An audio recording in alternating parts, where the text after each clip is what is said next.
Hello दोस्तों, welcome to my YouTube channel. आज मैं आप लोगों को female student arrives at imperial academy का पार्ट 8 एक्सप्लेन करने जा रहा हूँ। So let's begin. तो एपिसोड की स्टार्ट में हम देखते हैं कि ज़ॉ वैनियन कहीं पे जा रहा होता है और वो तभी कहता है कि क्या तुम मेरे पीछा करते हुए थकी नहीं। तो तभी उसके सामने मिस चेंजू आ जाती है और वो कहती है कि मुझे नहीं पता था कि मिस चेंगजी इतनी ज़्यादा समझदार है, उन्होंने तो मुझे आपकी वाइफ होने का भी अप्रूवल दे दिया। जिस पे वो बहुत ही ज़्यादा गुस्से में होता है जोवेनियन और उसे कहता है कि मुझे पता है कि सेंगजी पे वो जो हमला किया था वो किसने किया था और वो सारे आदमी तुम्हारे ही थे। वो उसे कहता है कि तुम जो चाहो वो कर सकते हो, उसकी इजाज़त मैंने तुम्हें दी है। और वो कहता है लेकिन तुम सेंगजी को कभी भी हर्ट नहीं कर सकते। जिस पे वो भी गुस्से में आ जाती है और वो कहती है कि आप उस लड़की की इतनी ज़्यादा फिक्र क्यों कर रहे हैं, वो बहुत ही ज़्यादा ट्रबल मेकर है और अभी हमें यह भी नहीं पता कि उस येन यूनजी को हमारे बारे में कितना पता है।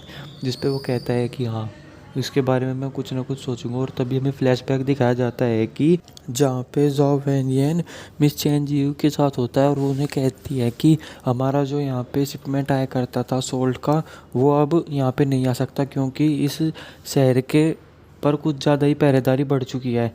जिस पे वो कहता है कि मुझे पता है और वो कहता है कि अब हमें ये इलीगल सोल्ट का काम कुछ दिन के लिए रोकना होगा और हमें इसी शहर के कुछ लोगों को, कुछ मर्चेंट्स को लेकर जाना होगा। जिस पे वो कहती है कि क्या वो लोग भरोसे लायक है। तो वो कहता है कि जब तक वो लोग कि सब अगर किसी चीज़ में प्रॉफिट देखते हैं, अगर उन्हें उस चीज़ में प्रॉफिट मिल रहा है तो वो ज़रूर करेंगे। तो वो बहुत खुश होती है और वो कहती है कि ये इलीगल शिपमेंट ही तो जो फैमिली की सबसे बड़ी इनकम का स्रोत है। जिसके बाद ज़ॉ वैनियन कहता है कि हाँ, और वो तभी कहता है कि मैंने कुछ अपने आदमियों को तुम्हारे पीछे लगा दिया है। जिस पे वो कहती है कि आप इतने ज़्यादा परेशान क्यों हैं। वो कहती है कि कहीं आप उस लड़की सैंक्सी की वजह से तो इतने परेशान नहीं है। जिस पे वो उसे कहता है कि तुम्हें इस ज़्यादा बात सोचने की ज़रूरत नहीं है। और उसके बाद हम देखते हैं कि डेप्यूटी चीफ वहाँ पे उस रेस्टोरेंट में कुछ खाने के लिए आए हुए थे अगले दिन। तो उन्हें तभी वहाँ पे मिस चेंज मिल जाती है और वो उन्हें कहती हैं कि अभी अभी यहाँ पे मिस्टर जो आने वाले हैं। और तभी वहाँ पे जॉ वैनियन आ जाता है और वो कहता है कि डेप्यूटी चीफ आप यहाँ पे क्या कर रहे हैं। जिस पे वो कहते हैं कि मैं तो यहाँ पे खाना खाने के लिए आया था। तो वो अपने अपने साथ बिठा लेता है और कहता है कि मिस चेंज जी, हमारे लिए आप कुछ कष्ट कर नहीं कर सकती क्या, आप हम दोनों के लिए गाना गा दीजिए। जिस पे वो कहती है ठीक है, मैं अभी अपना सामान लेके आती हूँ। तो वो वहाँ से चली जाती है और तभी वहाँ पे डेप्यूटी चीफ अपनी कपड़े में से एक सिक्का निकालते हैं और वो मिस चेंजी की तरफ फेंकते हैं। जिससे वो उन्हें कुछ भी रिएक्ट नहीं करती उसके ऊपर और वो उनके बालों को छू कर चला जाता है। क्योंकि जो मार्शल आर्ट लोग होते हैं वो ज़रा छोटी सी छोटी चीज़ों को अपनी तरफ आते हुए महसूस करते हैं और उसके ऊपर तुरंत रिएक्ट करते हैं। लेकिन वो ऐसा नहीं करती और वो ऐसा दिखाती है कि उन्हें कुछ पता ही नहीं चला और वो वही चली जाती है। और फिर हम तभी देखते हैं कि और हमें दिखाया जाता है कि कहीं पर सेंगची प्रैक्टिस कर रही होती है और तभी उसके पास येन आता है चिल्लाता हुआ। जिस पे उसे कहती है कि क्या हुआ, तुम इतने ज़्यादा क्यों चिल्ला रहे हो। और वो कहता है कि एक बहुत अच्छी खबर है और वो उसे कहता है कि मुझे तुम्हारे मास्टर के बारे में पता लग गया है। और वो उसे एक नक्शा भी दिखाता है। और तभी वहाँ पे सेंगची के फादर आ जाते हैं और ये बात वो सुन लेते हैं और वो समझते हैं कि सेंगची को कोई बूढ़ा आदमी पसंद आया है। और वो जाके येन को धमकाने लगते हैं कि तुम्हारी वजह से आज मेरी लड़की बिगड़ गई है। लेकिन फिर वो इस मिसअंडरस्टैंडिंग को क्लियर करती है सेंगची की मैं यूनियन मेरी मदद कर रहा है जिससे कि मैं अपने लाइफ सेवर को ढूंढ सकूं जिन्होंने मेरी जान बचाई थी उस दिन। और उसके बाद जब इसके फादर ये बात सुनते हैं तो बहुत खुश होते हैं और फिर येन को बहुत ज़्यादा शाबाशी देते हैं, उसे गुड बॉय कहते हैं। और उसके बाद उसे पहाड़ पे जाने की इजाज़त दे देते हैं और कुछ सामान भी ले जाने के लिए कहते हैं। और फिर हम देखते हैं कि वो सभी लोग वहाँ पे पहाड़ पे चले जाते हैं और वहाँ पे अपने मास्टर को ढूंढने लगती है सेंगची और वो उनके घर के पास पहुँच जाती है। जिस पे वो येन से पूछती है कि बस यही था। जिस पे वो कहता है कि देखो मैप में बिल्कुल ऐसे ही था। जिस पे वो कहती है कि मुझे ये बात हजम नहीं हो रही। और वो कहती है कि मुझे लगता है कि इसमें ज़रूर कोई ना कोई गड़बड़ है। और वो कहती है कि हम यहाँ पे इतनी आसानी से कैसे पहुँच सकते हैं, जबकि वो दुनिया से छुप के रहना चाहते हैं, तो हम इतनी आसानी से कैसे पहुँच गए। और वो येन से पूछती है कि तुम्हें मैप कहाँ से मिला। तो वो कहता है कि मुझे तो ये वहीं पे उस रेस्टोरेंट में मिला था, मुझे किसी ने उस दिन ये मैप दे दिया था। जिस पे वो उसे सोचती है कि मुझे लगता है कि हमें यहाँ पे जो आदमी मिलेगा वो मेरा मास्टर नहीं होगा। और वो कहती है कि ठीक है, अभी तुम सब लोग यहीं पे रुको, हम सभी अभी अंदर जाके देख कर आते हैं, अगर कुछ हमें प्रॉब्लम हुई तो तुम लोग हमें अंदर बचाने के लिए आ जाना। तो वो लोग अंदर चले जाते हैं और फिर तभी जब वो अंदर जाते हैं तो वहाँ के गेट भी खुल जाते हैं और एक आदमी उन्हें कहता है कि अंदर आ जाओ, जिस पे वो सभी अंदर जाते हैं और सैंक्ची देख के खुश होती है कि ये तो वही ओल्ड मैन है जिसने उसकी जान बचाई थी। और वो तभी वहाँ पे यान यूनसी को देख के बहुत हैरान होती है और कहती है तुम यहाँ पे क्या कर रही हो, जिस पे वो पूछता है ये सवाल तो मुझे तुमसे पूछना चाहिए। वो कहती है कि मैं यहाँ पे अपने मास्टर को ढूंढते आई हूँ। और वो तभी कहता है और मैं यहाँ पे अपने एल्डर से मिलने के लिए आया था।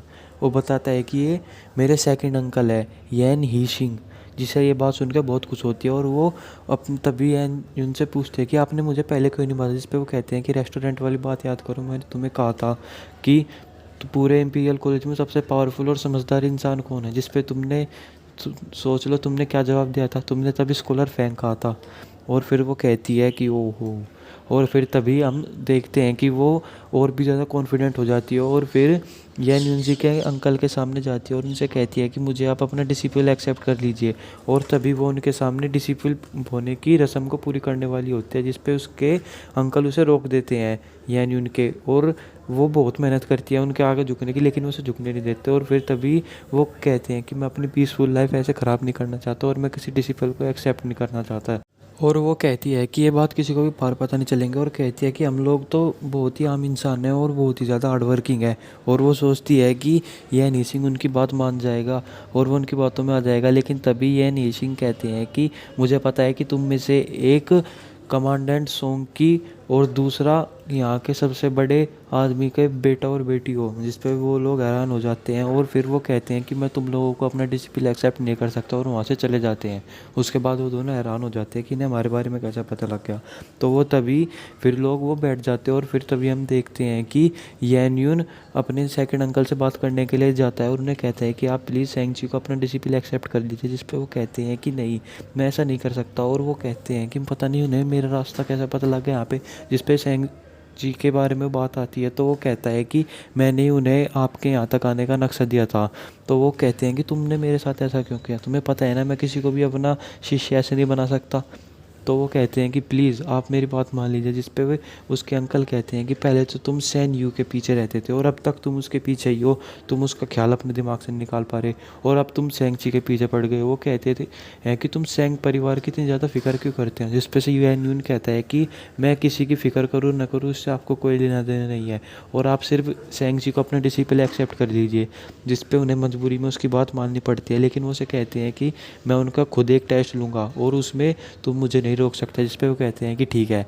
तो फिर तभी वहाँ पे यान यून उनके पास जाता है तो वो पूछते हैं सेंगची और यान यान की क्या हुआ। तो वो कहते हैं कि मेरे अंकल मान तो गए हैं, लेकिन वो उन्होंने तुम्हें एक टेस्ट दिया है कि अगर तुमने वो टेस्ट कंप्लीट कर दिया तो वो तुम्हें अपना डिसिपल मान लेंगे, जिस पे वो कहते हैं कि ठीक है। और वो उन्हें कहता है कि तुम्हें यहाँ पे बैम्बू फॉरेस्ट में से जाते हुए एक उनके लिए वाइन लेके आनी होगी, जिस पे वो कहती है कि ठीक है। और वो सभी लोग चले जाते हैं और जब वो रास्ते में होते हैं तभी वहाँ पे यान यून का पैर एक ट्रैप में फंस जाता है और वो ऊपर लटक जाता है, जिसके बाद उसे डेप्यूटी चीफ वहाँ से बचा लेते हैं। तो सेंगची उनसे कहती है कि आप यहाँ पे क्या कर रहे हो, जिस पे वो कहती हैं अगर मैं ना होता तो अब तक तुम यहाँ पे बहुत ज़्यादा फंस चुके होते और उस पे अब चला भी नहीं जा रहा होता यान यान पे। तो सेंगची को लियापियन कहती है कि आप डेप्यूटी चीफ के साथ चले जाइए और मैं यान यून के साथ यहाँ पे बैठी हूँ, जिस पे वो पहले तो बात नहीं मानती और फिर मान लेती है। और तो वो लोग वहाँ पे चले जाते हैं और फिर हम देखते हैं कि यान यान और लियापियन वहाँ पे बैठे होते हैं और लियापियन उससे कहती है तुम्हें भूख लगी है, तो वो कहता है हाँ।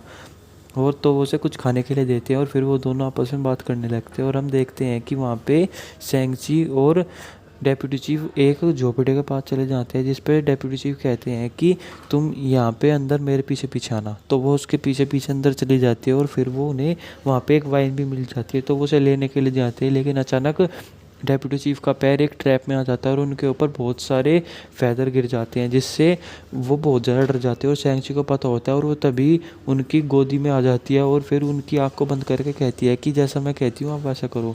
और वो लोग वहाँ से वाइन लेके चले जाते हैं।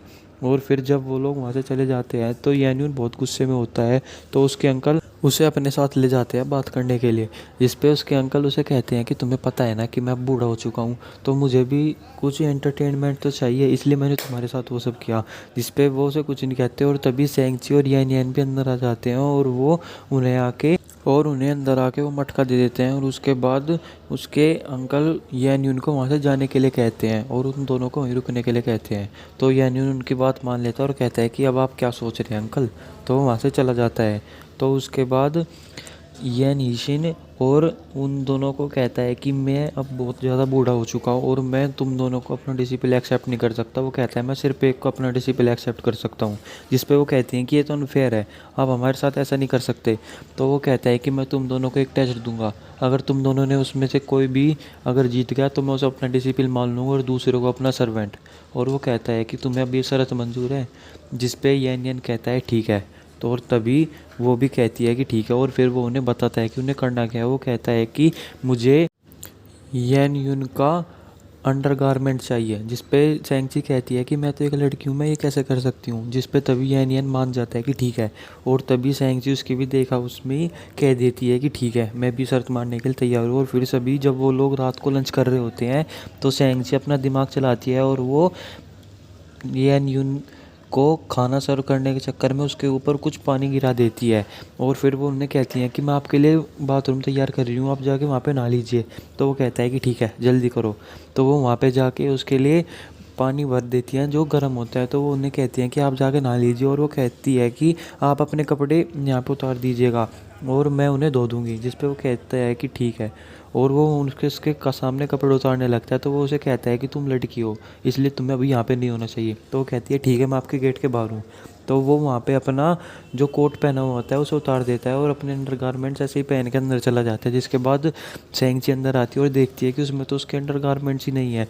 तो वो तभी चुपके से उसके बाथरूम का गेट खोलती है और उसके अंदर से उसके कपड़े उठाने लगते हैं, लेकिन उसे डेप्यूटी चीफ पकड़ लेते हैं और वो उनके सामने आ जाती है सेंगची और चिल्लाने लगती है कि आपने मुझे अंदर खींच लिया। जिस पे वो कहते हैं कि ये सब क्या हुआ। तो फिर जब वो उसके बाद हम देखते हैं जब वो नहा लेते हैं तो वो उसे बहुत डांटते हैं। जिस पे वो उसे कहते हैं कि मैंने तुम्हारे साथ इतनी देर से यैन यैन को नहीं देखा। और वो कहते हैं कि कहीं उसने बाजी तो नहीं मार ली। जिस पे वो हैरान होती है और तभी भाग के जाती है और देखती है कि यैन यैन को तो डेप्यूटी चीफ का अंडरगारमेंट मिल गया होता है और वो बहुत खुश होता है और सेंगची को चिढ़ा रहा होता है। और सेंगची गुस्से में उसके पीछे जाती है तो वो वहाँ पे ये निशिंग के पास जाता है। तो वो उसे बचा लेते हैं और कहते हैं कि अब से मेरा डिसिपल है। और इसी के साथ हमारा एपिसोड भी ख़त्म हो जाता है। Thank you guys.